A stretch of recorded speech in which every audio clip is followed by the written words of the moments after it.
अस्सलामु अलैकुम अज़ीज़ तलबा व तालिबात। इनाम मुस्तफ़ी यूट्यूब चैनल से मैं हूँ मोहम्मद इनाम मुस्तफ़ी। आपके इल्म में है कि हमारे इस यूट्यूब चैनल पर सेकंड ईयर की पाक स्टडीज़ की जो नई किताब आई है उसके मुताबिक रोज़ाना की बुनियाद पर लेक्चर्स देने का सिलसिला जारी है। चैप्टर नंबर 1 और आज उसका अगला लॉन्ग क्वेश्चन हम पढ़ने जा रहे हैं जिसका उन्वान है इस्लामी फलाही रियासत के बुनियादी उसूल, basic principles of an Islamic welfare state.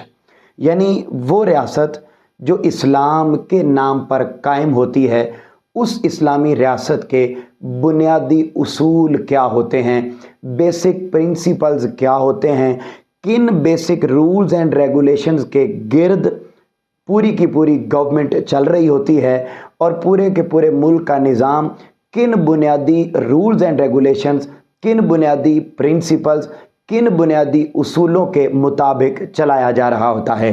अज़ीज़ तलबा व तालिबात, बड़ा इम्पोर्टेंट लॉन्ग क्वेश्चन है ये पहले चैप्टर का, और जब हम इस लॉन्ग क्वेश्चन को अटैम्प्ट करेंगे तो साफ जाहिर है आपकी बुक में सिर्फ 7 हेडिंग्स दी गई हैं। अगर हम उतनी ही हेडिंग्स बोर्ड के अंदर लिख कर आते हैं तो उससे हमें पूरे 8 नंबर नहीं मिलेंगे, बल्कि जिस तरीके से हम पहले भी पिछले लेक्चर्स में हमने आपको बोर्ड की रिक्वायरमेंट के मुताबिक इजाफी हेडिंग्स के साथ मुकम्मल एक लॉन्ग क्वेश्चन बना कर दिया, वैसे ही आज के लॉन्ग क्वेश्चन को भी हम मुकम्मल करेंगे। अजीज़ तलबा व तालिबात, अगर आपको ये लॉन्ग क्वेश्चन बोर्ड में आ जाता है तो आप इसको किस तरीके से लिखेंगे, क्या क्या हेडिंग्स होंगी, कौन कौन से शॉर्ट क्वेश्चंस होंगे, क्या MCQs होंगे, हम उनकी तफसीलात को जानते हैं। जब भी आपको ये लॉन्ग आ जाए तो सबसे पहले आपने पहली लाइन पर हेडिंग लिखनी है इंट्रोडक्शन तारुफ। और जब हम ये हेडिंग लिख लेते हैं तो आप देखिएगा अपनी बुक पर, तो वहाँ पर आपको पहली लाइन में ही इस लॉन्ग क्वेश्चन में एक MCQs है जो बड़ा अहम है, और MCQs ये है कि रसूल पाक सल्लल्लाहु अलैहि वसल्लम ने मदीना मुनव्वरा में इस्लामी रियासत की बुनियाद रखी।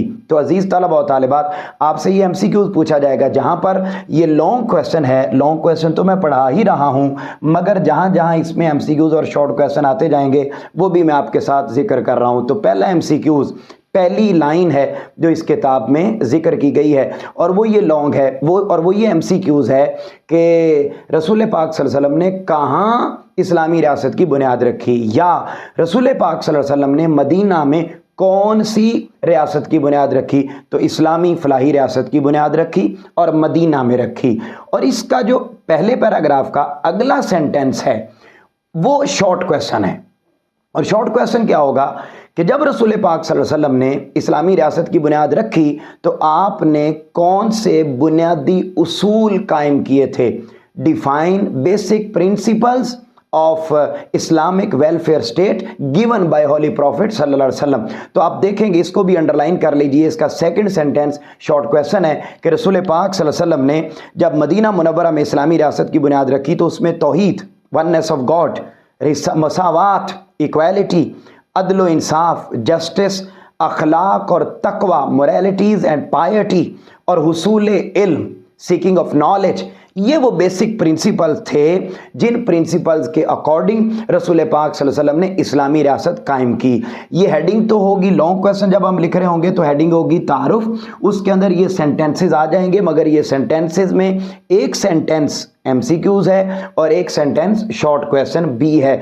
और यही वो बेसिक प्रिंसिपल थे कि रसूल पाक सल्लल्लाहु अलैहि वसल्लम ने जब इस्लामी रियासत कायम की तो फिर आपने मुकम्मल तौर पर अपनी ज़ाहिरी हयात तय्यबा में उन तमाम रूल्स एंड रेगुलेशंस के ज़रिए जिनका भी हमने जिक्र किया, पूरी दुनिया को एक कामयाब तरीन फलाही रियासत वेलफेयर स्टेट का कामयाब तजर्बा करके पूरी दुनिया को दिखा दिया कि ना सिर्फ इस्लामिक स्टेट बल्कि अगर नॉन मुस्लिम स्टेट्स भी एक वेलफेयर स्टेट बनना चाहती हैं तो वो इन रूल्स एंड रेगुलेशंस को अगर फॉलो कर लें, जिनमें तौहीद है, मसावात है, अदलो इंसाफ है, जिसमें इल्म का हुसूल है, जिसमें अखलाक और तकवा है, अगर इन मोरालिटीज़ को और इन रूल्स एंड रेगुलेशंस को वो अपना लें तो हर रियासत ایک فلاحی ریاست یعنی ویلفیئر اسٹیٹ میں تبدیل ہو سکتی ہے۔ اس کے بعد سیکنڈ پیراگراف آتا ہے تو وہاں پر آپ ہیڈنگ لکھیں گے اسلام ایک مکمل ضابطۂ حیات، Islam is a complete code of life. عزیز طلبہ و طالبات، سیکنڈ پیراگراف جہاں سے شروع ہو رہا ہے وہاں یہ ہیڈنگ آ جائے گی، اور اس پیراگراف کے اندر یہ بات سمجھائی گئی ہے کہ اسلام نہ صرف عبادات کا دین ہے بلکہ زندگی کے جتنے بھی ایسپیکٹ ہیں، خواہ وہ زندگی کا پولیٹیکل ایسپیکٹ ہو، خواہ وہ کلچرل ایسپیکٹ ہو، خواہ وہ ریلیجیس ایسپیکٹ ہو، خواہ وہ ٹریڈیشنل ایسپیکٹ ہو، خواہ وہ سوشل ایسپیکٹ ہو، خواہ وہ اکانومک ایسپیکٹ ہو، الغرض زندگی کے جتنے بھی ایسپیکٹ آپ دیکھتے چلے جائیں گے، ہر ایک ایسپیکٹ سے متعلق اسلام نے مکمل گائیڈنس دی ہے۔ تو جیسے باقی تمام معاملات میں وہ گائیڈنس مہیا کرتا ہے عزیز طلبہ و طالبات، ویسے ہی پولیٹیکل معاملات میں عوام کے رائٹس اور ان کی ڈیوٹیز کیا ہیں، پولیٹیکل لیڈرشپ کی رائٹس اور ڈیوٹیز کیا ہیں، اور کس کس طریقے سے پورا گورنمنٹ کا سٹرکچر چلانا ہے، ایک ایک پہلو پر اسلام ہمیں مکمل گائیڈنس دیتا نظر آتا ہے۔ وہ الگ بات ہے کہ ہم نے اس پوائنٹ آف ویو سے کبھی اسلام کو اسٹڈی کرنے کی کوشش نہیں کی، اور بدقسمتی سے ہم نے دین اسلام کو محض ایک عبادات کے دین کے طور پر سوسائٹی کے سامنے پریزنٹ کیا ہے، ورنہ یہ بات اظہر من الشمس ہے، یہ بات کلیئر ہے، واضح ہے کہ اسلام زندگی کے ہر ایسپیکٹ میں مکمل گائیڈنس فراہم کرتا ہے۔ اور یہاں پر جب آپ اسی سیکنڈ پیراگراف کے اندر دیکھیں گے تو جہاں حضرت عمر فاروق رضی اللہ تعالیٰ عنہ کا ذکر ہوا، تھرڈ لاسٹ لائن اس پیراگراف کی، سیکنڈ پیراگراف کی، وہاں پر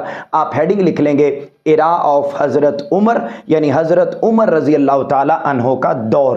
یہ اگلی ایک ہیڈنگ آ جائے گی جس کے اندر یہ بات سمجھائی گئی ہے کہ اگر اسلام ایک کمپلیٹ کوڈ آف لائف ہے تو عزیز طلبہ و طالبات حضرت عمر فاروق رضی اللہ تعالیٰ عنہ کا دور اس کی سب سے بڑی واضح مثال ہے کہ جب حضرت عمر فاروق رضی اللہ تعالیٰ عنہ کا دور آیا تو جو اسلامک رولز اینڈ ریگولیشنز آقا علیہ الصلوۃ والسلام دنیا کو عطا کر کے گئے تھے، اور اپنی مدینہ المنورہ کی 10-11 سالہ زندگی کے اندر پوری ویلفیئر سٹیٹ میں آپ پریکٹس کر کے گئے تھے جن رولز اینڈ ریگولیشنز کو، انہی رولز اینڈ ریگولیشنز کو لیا اور لے کر حضرت عمر فاروق رضی اللہ تعالیٰ عنہ نے جب اپنے دور میں ان رولز اینڈ ریگولیشنز کو اپلائی کیا تو پوری دنیا کے سامنے ایک ویلفیئر سٹیٹ کا کامیاب ترین نہ صرف تجربہ بلکہ ایک پریکٹیکل شکل نظر آئی کہ ہاں اسلام کے دیے گئے رولز اینڈ ریگولیشنز کے مطابق کسی بھی ریاست کو ایک ویلفیئر سٹیٹ بنایا جا سکتا ہے جس میں ہر ایک کو ان کے بنیادی حقوق اور ان کی بنیادی ضروریات میسر آ سکتی ہیں۔ آپ نے پھر پولیٹیکل سسٹم دیا، سوشل سسٹم دیا، کلچرل سسٹم دیا، ہر زندگی کے اسپیکٹ کے مطابق نئی نئی ریفارمز دیں اور دنیا کے سامنے ایک خوبصورت ترین اسلامی فلاحی ریاست کا نقشہ پیش کر دیا۔ جب عزیز طلبہ و طالبات آپ ان پہلے 2 پیراگرافز کے اوپر یہ 3 ہیڈنگز لکھ لیں گے جن میں ایک MCQs اور ایک شارٹ گزرا ہے، اس کے بعد جب ہم آتے ہیں تو نیچے رولز اینڈ ریگولیشنز لکھے ہوئے ہیں کہ کسی بھی اسلامی فلاحی ریاست کے بیسک پرنسپلز کیا ہوتے ہیں۔ تو آپ پہلے ایک مین ہیڈنگ دیں گے جو ہیڈنگ ہوگی بنیادی اصول۔ آپ اس کو بڑی ہیڈنگ بنا کر لکھنا چاہیں تو آپ یہ بھی لکھ سکتے ہیں اسلامی فلاحی ریاست کے بنیادی اصول، ورنہ یہ چھوٹی ہیڈنگ بھی کافی ہے، بیسک پرنسپل بنیادی اصول۔ اس میں صرف اتنا سا ایک سینٹنس آپ مارکر کے ساتھ یا پین کے ساتھ لکھ دیں گے کہ اسلامی فلاحی ریاست کے بنیادی اصول یہ ہیں۔ اب دیکھیے ذرا کون کون سے بیسک پرنسپلز ہیں۔ ان میں پہلا پوائنٹ ہے اللہ تعالیٰ کی حاکمیت، سوورینٹی آف اللہ المائٹی۔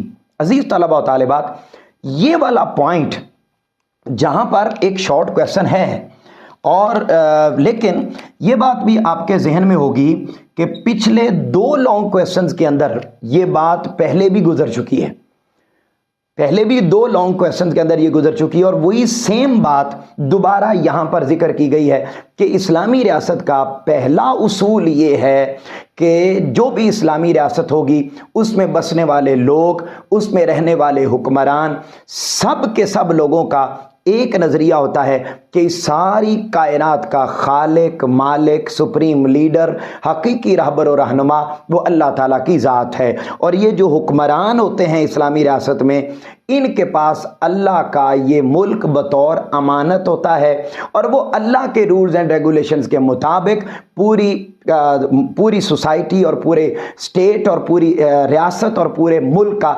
निज़ाम चला रहे होते हैं। वो अल्लाह के दिए गए रूल्स एंड रेगुलेशंस को रिबट नहीं कर सकते, चेंज नहीं कर सकते और उन्हीं के मुताबिक वो मुल्क के निज़ाम को चला रहे होते हैं। और वो ये कहते हैं, ये बात भी इसके अंदर बड़ी वाज़ेह तौर पर की गई है कि जो फिर हुक्मरान आते हैं उन हुक्मरानों की सबसे बड़ी खूबी ये होती है कि वो अल्लाह ही को सुप्रीम लीडर प्रैक्टिकली तसव्वुर करते हैं। वो दुनिया की किसी ताकत के सामने नहीं झुकते, बल्कि कोई रहनुमाई लेनी हो, कोई गाइडेंस लेनी हो तो वो अल्लाह के दिए गए रूल्स एंड रेगुलेशंस को स्टडी करेंगे, रहनुमाई लेंगे और अवाम के हुकूक को फराहम करना यकीनी बनाएंगे। तो ये पहला उसूल है इस्लामी फलाही रियासत का। दूसरा उसूल वो है अकायद, बिलीव्स। अब यहाँ पर आपकी बुक वाले ने अकायद कम लिखे हैं, मगर आप इसको तफसील से लिख सकते हैं। इस्लाम के बेसिक बिलीव्स ऑफ इस्लाम वो 5 हैं, जिनमें पहला है अकीदा तौहीद, अकीदा रिसालत, जिसमें अकीदा ख़त्म नबुव्वत शामिल है, फिर अकीदा मलाइका, फिर अकीदा कुतुब, फिर अकीदा आखिरत। Oneness of God, belief on oneness of God, belief on prophethood, belief on angels, belief on holy books and belief on life after here। यानी ये जो 5 बुनियादी अकायद हैं, इन पर ईमान लाने से बंदा मुसलमान होता है और पूरे मुल्क का निज़ाम इन्हीं रूल्स एंड रेगुलेशंस और इन्हीं बेसिक बिलीव्स को मद्देनज़र रखकर रूल्स एंड रेगुलेशंस बनाए जाते हैं और मुल्क के निज़ाम को चलाया जाता है। अजीज़ तलबा व तालिबात, तीसरा बुनियादी उसूल वो है अदल इंसाफ का क़याम, जिसको हम इस्टेब्लिशमेंट ऑफ जस्टिस का नाम देते हैं। इस्लाम का ये भी पॉइंट पहले भी गुजर चुका है पिछले लेक्चर्स में भी, और 12 मरतबा हम इस पर बात कर चुके हैं कि अदल और इंसाफ के बगैर कोई मुआशरा नहीं चल सकता। हज़रत मौला अलीउल मुर्तज़ा का कौल अगर आप यहाँ कोट करना चाहें तो आप कर सकते हैं और लिख सकते हैं कि हज़रत मौला अलीउल मुर्तज़ा ने फरमाया, कोई सोसाइटी, कोई मुआशरा कुफ्र के निज़ाम पर तो चल सकता है मगर ना इंसाफ़ी के निज़ाम पर नहीं चल सकता।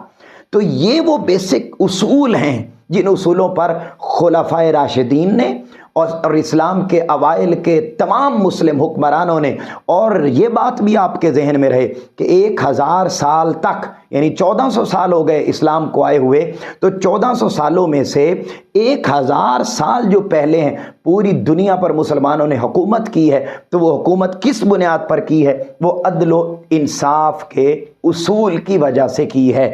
और यहाँ पर भी यही बात की गई है कि अगर अदल इंसाफ हो तो फिर किसी किस्म का कोई प्रॉब्लम नहीं आता।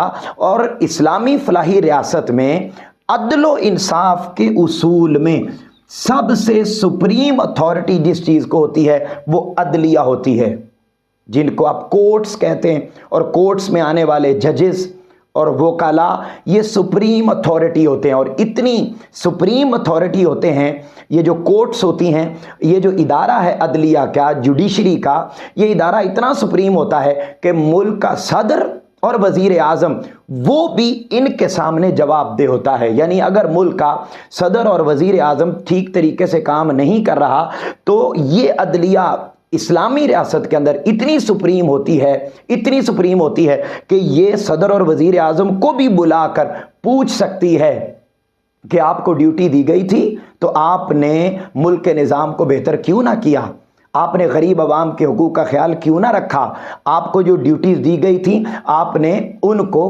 क्यों प्रैक्टिकली परफॉर्म ना किया। यही वजह है कि हज़रत उमर फ़ारूक रज़ी अल्लाह तआला अन्हु का दौर हो या हज़रत मौला कायनात मौला अलीउल मुर्तज़ा का दौर हो, तो अदलिया, उस ज़माने की अदलिया जुडिशरी, वो हज़रत अमीरुल मोमिनीन को भी बुला सकती थी, हज़रत उमर फ़ारूक रज़ी अल्लाह तआला अन्हु को भी अदालत में बुला लेती। और मौला अलीउल मुर्तज़ा की ज़ीरा गुम हो गई तो वो जो पूरा वाक़या आपने फर्स्ट ईयर की इस्लामियात में भी पढ़ा कि हज़रत मौला अलीउल मुर्तज़ा अमीरुल मोमिनीन थे, और अमीरुल मोमिनीन होते हुए अदलिया ने हज़रत मौला अली अल मुर्तज़ा को अपनी कोर्ट में बुला लिया था।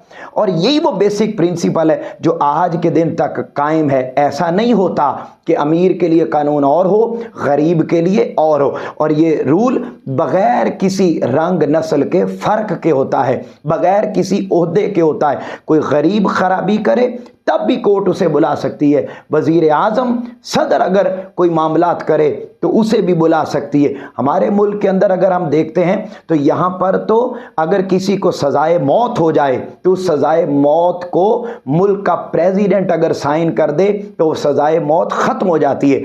ऐसा कोई कानून इस्लाम में नहीं है, बल्कि आप जितने मर्जी बड़े ओहदे पर हों, अगर आप कानून की शिकंजे में आ गए हैं और अपनी ड्यूटी को परफॉर्म करने में करप्शन का शिकार हो गए हैं, तो ये इदारा अदलिया का ऐसा है जो आपको बुला सकता है और जो ऑर्डर जारी कर दे उसको फिर उस मुल्क के अंदर खुदा के सिवा कोई और ताकत तब्दील नहीं कर सकती। अजीज़ तलबा व तालिबात, अगला जो बुनियादी उसूल है वो है मसावात का उसूल।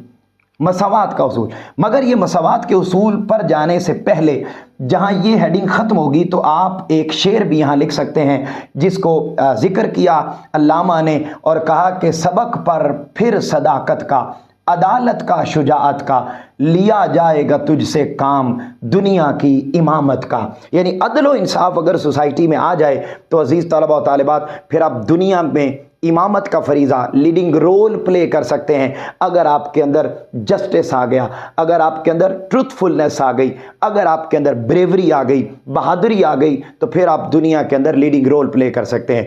तो इस शेर से भी और इस पॉइंट से भी ये बात वाज़ेह है कि इस्लाम के अंदर अदल व इंसाफ को कितनी ज़्यादा अहमियत हासिल है। अगला पॉइंट है मसावात का क़याम, इस्टेब्लिशमेंट ऑफ इक्वालिटी। इस्लाम की और अगली खूबसूरत चीज़ ये कि जब वो एक इस्लामी रियासत कायम करता है और एक फलाही रियासत कौम के सामने लाता है, बनाना चाहता है, तो उसके रूल्स में अगला पॉइंट होता है मसावात। वहाँ पर ये नहीं देखा जाता कि ये अमीर है या गरीब है, ये गोरा है या काला है, ये ऊंचे ख़ानदान का है या छोटे ख़ानदान का है, ये सुन्नी है, वहाबी है, देवबंदी है, शिया है, ये पंजाबी है, ये सिंधी है, ये बलोची है, ये पठान है, ये अपर पंजाब का है, ये लोअर पंजाब का है। ये डिस्क्रिमिनेशन नहीं होती, बल्कि ये देखा जाता है ये हमारे मुल्क का सिटीज़न है, खा वो मुस्लिम हो या नॉन मुस्लिम, हर एक को बग़ैर किसी डिस्क्रिमिनेशन के वहाँ ट्रीट किया जाता है और उसको उसके बुनियादी हुकूक फराहम किए जाते हैं। और अल्लामा के इस उसूल के मुताबिक वहाँ पर बसने वाले लोगों को ज़िंदगी और सहूलियात फराहम की जाती हैं कि एक ही सफ़ में खड़े हो गए महमूद व अयाज़, एक ही सफ़ में खड़े हो गए महमूद व अयाज़, ना कोई बंदा रहा ना कोई बंदा नवाज। तो यहाँ पर इक्वालिटी, वो इक्वालिटी का कॉन्सेप्ट जो हमें मस्जिद में नज़र आता है, मस्जिद में नज़र आता है, वो इक्वालिटी का तसव्वुर जो हमें रमज़ान में नज़र आता है, वो इक्वालिटी का तसव्वुर जो हमें हज परफॉर्म करते हुए नज़र आता है, ये सिर्फ इबादात के अंदर नहीं बल्कि इकोनॉमिक सिस्टम में, सोशल सिस्टम में, पॉलिटिकल सिस्टम में, ज़िंदगी के हर सिस्टम में इस्लाम इसी उसूल को अप्लाई करते हुए मुआशरे के निज़ाम को चलाता है। यहाँ पर आप एक एक्स्ट्रा हेडिंग के तौर पर खुतबा हिज्जतुल विदा की हेडिंग दे देंगे अगली हेडिंग से पहले। ये सब हेडिंग होगी और ये आपने इजाफतन ऐड करनी है last address of holy prophet, जिसमें आपने हमेशा से ये सुना हुआ है सेइंग कि रसूल पाक सल्लल्लाहु अलैहि वसल्लम ने इरशाद फरमाया था तुम सबका परवरदिगार एक है। रसूल पाक सल्लल्लाहु अलैहि वसल्लम ने इरशाद फरमाया था ना, अपनी ज़िंदगी का जो आखिरी खिताब रसूल पाक सल्लल्लाहु अलैहि वसल्लम ने मैदान अरफात में हज के मौका पर इरशाद फरमाया, तो उसमें रसूल पाक सल्लल्लाहु अलैहि वसल्लम ने क्या बात वाज़ेह फरमाई थी? आपने फरमाया था तुम सब का परवरदिगार एक है, तुम सब आदम की औलाद हो, किसी अरबी को अजमी पर, किसी अजमी को अरबी पर, किसी गोरे को काले पर, किसी काले को गोरे पर कोई फजीलत हासिल नहीं। O people, surely your Lord is one and your Father is also one. Be aware, an Arab has no superiority over an Ajam, and an Ajam has no superiority over an Arab. A white has no superiority over a black, and a black has no superiority over a white. The standard of virtue is piety. अजीज़ तलबा व तालिबात, इस उसूल के तहत इस्लाम अपने मुल्क के निज़ाम को चलाना चाहता है। تو یہ وہ اگلا اصول ہے جس کو اسلامی ریاست کے اندر بنیادی اہمیت دی جاتی ہے۔ اگلا پوائنٹ ہے اظہار رائے کی آزادی۔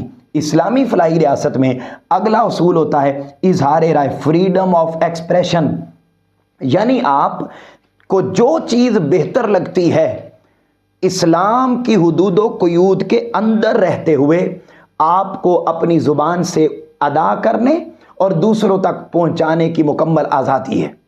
اور اس میں جو مین پوائنٹ آتا ہے اظہار رائے میں وہ یہ آتا ہے کہ اسلام حکمران وقت پر اور حاکمان وقت پر تنقید کرنے کی، کرٹیسائز کرنے کی، پروٹیسٹ کرنے کی مکمل طور پر آزادی اور اجازت دیتا ہے، مکمل طور پر۔ اور یہاں تک کہ آپ اخبارات کے ذریعے، میگزینز کے ذریعے، رسائل کے ذریعے، میڈیا چینلز کے ذریعے آپ جو بات کہنا چاہیں وہ آپ کہہ سکتے ہیں۔ ہاں، دین کے معاملات میں دین کے خلاف آپ نہیں بول سکتے اسلامی ریاست میں، اس کے علاوہ زندگی کے ہر ایسپیکٹ پر تنقید کرنے کا، اپنا ویو پوائنٹ دوسروں کے سامنے رکھنے کا مکمل اختیار دیتا ہے اسلام، اور مکمل آزادی دیتا ہے۔ اگر ہم کسی بات کو خلفائے راشدین نے فالو کیا، اسی پیراگراف کے اندر ایک سب ہیڈنگ بنے گی جہاں حضرت ابوبکر صدیق رضی اللہ تعالیٰ عنہ کا ذکر آیا ہے، تیسری لائن میں ہوگا غالباً، وہ کہتے ہیں کہ حضرت ابوبکر رضی اللہ تعالیٰ عنہ کا عمل، یہاں پر آپ یہ شارٹ کویسچن بھی ہے کہ آزادی اظہار رائے کے معاملے میں حضرت ابوبکر صدیق رضی اللہ تعالیٰ عنہ کا عمل کیا ہے؟ تو میں اسپیسیفک ورڈز پڑھ رہا ہوں تاکہ یہ شارٹ کویسچن ہے تو آپ ایگزیکٹ ورڈنگ میں پڑھ سکے۔ وہ کیا کہتے ہیں؟ حضرت ابوبکر صدیق رضی اللہ تعالیٰ عنہ نے اپنے پہلے خطبہ میں فرمایا تھا، لوگو اگر میں قرآن و سنت کے خلاف کوئی کام کروں تو میری پیروی نہ کرنا بلکہ مجھے منصب سے ہٹا دینا۔ یعنی یہ ہے فریڈم آف ایکسپریشن کہ اگر آپ کو لگے کہ میں according to Quran and sunnah and according to principles given by Islam اگر میں اپنی ڈیوٹیز کو پرفارم نہیں کرتا تو آپ کو اتنا فریڈم آف ایکسپریشن ہے کہ آپ مجھے میرے عہدے سے بھی ہٹا سکتے ہیں۔ یہی عمل اگلے سینٹنس پر لکھیں گے، حضرت عمر رضی اللہ تعالیٰ عنہ کا عمل۔ یہ بھی شارٹ کویسچن ہے کہ حضرت عمر رضی اللہ تعالیٰ عنہ کا عمل کیا تھا، وہ بھی لکھا ہوا ہے، یہ بھی شارٹ کویسچن میں ہے۔ اور وہ یہ عمل تھا کہ رسول پاک صلی اللہ علیہ وسلم کے دوسرے خلیفہ حضرت عمر فاروق رضی اللہ تعالیٰ عنہ کے دور میں لوگوں کو کھلم کھلا رائٹ تھا کہ وہ آپ پر تنقید کر سکتے تھے، اور حضرت عمر فاروق رضی اللہ تعالیٰ عنہ بڑے اوپن ہارٹلی ان کی تنقید کو، ان کے کریٹیسزم کو ایکسیپٹ کرتے۔ اور یہاں تک کہ آپ بڑا معروف واقعہ ہے کہ حضرت عمر فاروق رضی اللہ تعالیٰ عنہ کا جو قد مبارک تھا وہ لمبا تھا، تو ایک جنگ میں حضرت عمر فاروق رضی اللہ تعالیٰ عنہ گئے تو وہاں سے مال غنیمت کے طور پر کپڑا ملا، کپڑا۔ تو حضرت عمر فاروق رضی اللہ تعالیٰ عنہ نے وہ کپڑا تمام فوجیوں کے اندر ایکول تقسیم کر دیا، ایکول تقسیم کر دیا۔ اب جتنا کپڑا حضرت عمر فاروق کے حصے میں آیا اس سے باقی لوگوں کے تو لباس بن سکتے تھے، لیکن آپ کا چونکہ قد مبارک بڑا تھا تو آپ کا لباس اتنے کپڑے سے نہیں بن سکتا تھا۔ آپ گھر گئے، اگلا دن آیا تو آپ نے لباس پورا پہنا ہوا تھا۔ اب آپ دیکھیے فریڈم آف ایکسپریشن، جب لباس پورا پہنا ہوا تھا آپ باہر مجلس میں تشریف لائے، عدالت میں اپنے منصب پر اپنے آفس میں تشریف لائے تو بیٹھے تو سامنے پبلک تھی، پبلک نے اسی ٹائم سوال کر دیا، عمر فاروق کل جتنا کپڑا ہمیں ملا اتنا ہی کپڑا آپ کو بھی ملا، ہمارے تو قد چھوٹے تھے ہمارا لباس بن گیا، آپ کا قد مبارک بڑا ہے اور اتنے کپڑے سے لباس نہیں بن سکتا تھا، تو پھر یہ آپ نے اپنا سوٹ کیسے بنا لیا؟ یہ اضافی کپڑا کہاں سے آیا؟ جواب دیجئے۔ دیکھیے حضرت امیر المومنین حضرت عمر فاروق رضی اللہ تعالی عنہ عوام کے سامنے اتنی سی بات پہ جواب دے رہے ہیں کہ کیسے آپ کا لباس بن گیا؟ آپ کا تو بن ہی نہیں سکتا تھا۔ تو آپ نے پھر وہاں پر باقاعدہ آپ نے وہاں پر دلائل دیے اور ثابت کیا کہ یہ میں نے اپنا سوٹ کیسے، اور کیا دلیل دی؟ آپ نے فرمایا آپ کو معلوم ہے نا کہ جس جنگ سے یہ کپڑا سب کو ایکولی ملا اس جنگ میں میرا بیٹا بھی گیا ہوا تھا۔ انہوں نے کہا جی بالکل گیا ہوا تھا۔ تو حضرت عمر فاروق نے فرمایا وہ جو میرا بیٹا گیا ہوا تھا نا، اس بیٹے نے اپنا کپڑا اس کو بھی اتنا ہی ملا جتنا آپ سب کو ملا، اتنا ہی مجھے ملا۔ اب جب بیٹے کو بھی ملا اتنا جنگ میں جانے کی وجہ سے، ایسے ہی فری میں نہیں، وہ بھی گیا ہوا تھا، تو بیٹے نے اپنا کپڑا مجھے دے دیا ہے، تو میں نے دونوں کپڑے ملا کے اپنا لباس بنا لیا۔ तो ये है इस्लाम की खूबसूरती के फ्रीडम ऑफ एक्सप्रेशन।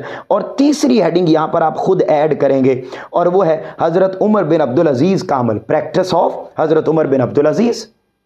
ये इंग्लिश वाले बच्चे प्रैक्टिस ऑफ हज़रत अबू बकर, प्रैक्टिस ऑफ हज़रत उमर फारूक, प्रैक्टिस ऑफ हज़रत उमर बिन अब्दुल अजीज़। अब हज़रत उमर बिन अब्दुल अजीज़ के बारे में आपने इसी सेकंड ईयर की जो उर्दू की किताब है उसका जो पहला सबक है उसके अंदर भी आपने पढ़ा है कि आपसे पहले जितने हुक्मरान थे उन्होंने फ्रीडम ऑफ एक्सप्रेशन को ख़त्म कर दिया था, बनु उमय्या के जो लोग थे। तो जब हज़रत उमर बिन अब्दुल अजीज़ आए तो आपने बाकायदा अपने दाएं और बाएं दो बंदे मुकर्रर कर दिए थे, दो बंदे मुकर्रर कर दिए थे कि मैं जिस लम्हे according to principles of Islam practice ना करूं या कोई ऐसी बात कर दूं जो इस्लामिक रूल्स एंड रेगुलेशंस के खिलाफ हो तो फौरी आप दोनों मुझे टोक सकते हैं, मुझ पर तनकीद कर सकते हैं, मुझे समझा सकते हैं, मुझे राइट वे पर गाइड कर सकते हैं, क्योंकि इस्लाम में फ्रीडम ऑफ एक्सप्रेशन का मुकम्मल राइट है।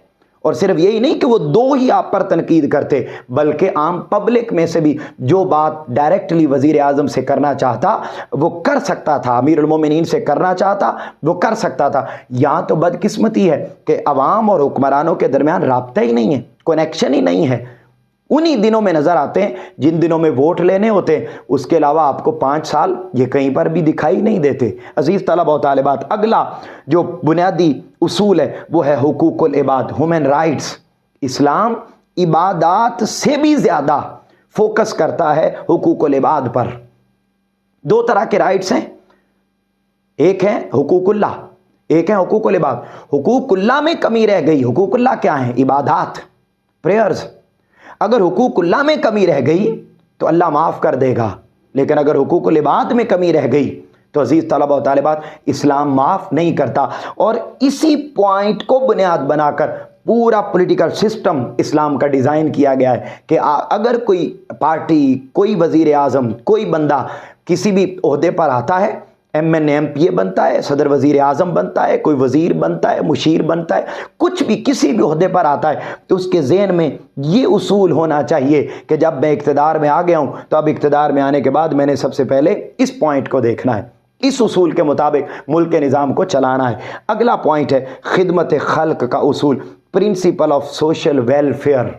खिदमत खल्क, लोगों की खिदमत, लोगों के मसाइल का हल, उनको बुनियादी सहूलियात की फराहमी और उनकी ज़रूरियात का ख्याल रखना, इस पर बहुत ज़्यादा ज़ोर देता है। और पहली लाइन को अंडरलाइन कर लीजिए, इस्लाम इंसानों में खिदमत खल्क के जज्बे को फ़रोग़ देता है। ये MCQs है इस पॉइंट के अंदर, फर्स्ट सेंटेंस इंग्लिश में भी अंडरलाइन कर लेंगे। और जब खिदमत खल्क का उसूल एक बुनियादी प्रिंसिपल के तौर पे शामिल है तो यहीं से इस्लाम का पॉलिटिकल सिस्टम वाज़े हो जाता है कि वो ह्यूमैनिटी को, वो इंसानों की खिदमत को अपने पॉलिटिकल सिस्टम के अंदर क्या अहमियत देता है। और यहाँ पर आप एक शेर भी लिख सकते हैं, यही है इबादत, यही दीनो ईमा, यही है इबादत, यही दीनो ईमा के काम आए दुनिया में इंसान के इंसान। और खुदा के आशिक तो हैं हज़ारों, बनों में फिरते हैं मारे मारे। खुदा के आशिक तो हैं हज़ारों, बनों में फिरते हैं मारे मारे। मैं उसका बंदा बनूंगा जिसको खुदा के बंदों से प्यार होगा। इन बातों के गिर्द इस्लाम का पॉलिटिकल सिस्टम घूमता है। ये पहला सबक था किताब खुदा का कि है सारी मखलूक कुंबा खुदा का, वही दोस्त है खालिके दो सरा का, खलाइक से है जिसको रिश्ता विला का, यही है इबादत, यही दीनो ईमा के काम आए दुनिया में इंसान के इंसान। और अजीज़ तलबा व तालिबात, यही वो बुनियादी उसूल हैं जिनके गिर्द इस्लाम का पूरा निज़ाम घूमता है। ये वो पॉइंट्स हैं जो आपकी किताब के अंदर मेंशन है, मगर इतने पॉइंट्स लिखने से मार्क्स कम मिलेंगे। 8 नंबर अगर हमने लेने हैं तो हमें इन हेडिंग्स का इजाफा करना होगा। अगला उसूल जो एक इस्लामी फलाही रियासत में इस्लाम जिस पर जोर देता है वो है हुकूक व फ़राइज़ की अदायगी का उसूल, to perform the rights and duties. अब याद रख लें, किसी भी रियासत में 2 तबकात होते हैं, एक हुक्मरान तबकात, एक अवाम।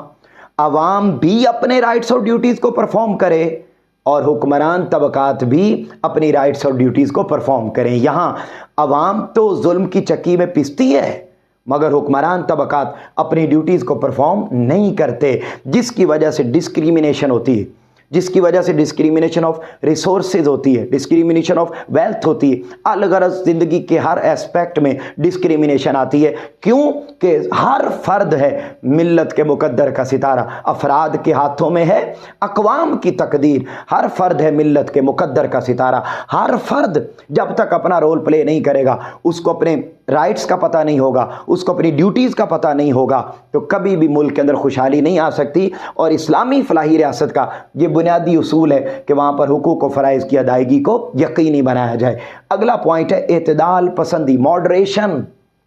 एक्सट्रीमिज़म ना हो, एक पॉलिटिकल पार्टी का वर्कर दूसरे पॉलिटिकल पार्टी के वर्कर को दायरा इस्लाम से खारिज ना समझे, पाकिस्तान का दुश्मन ना समझे।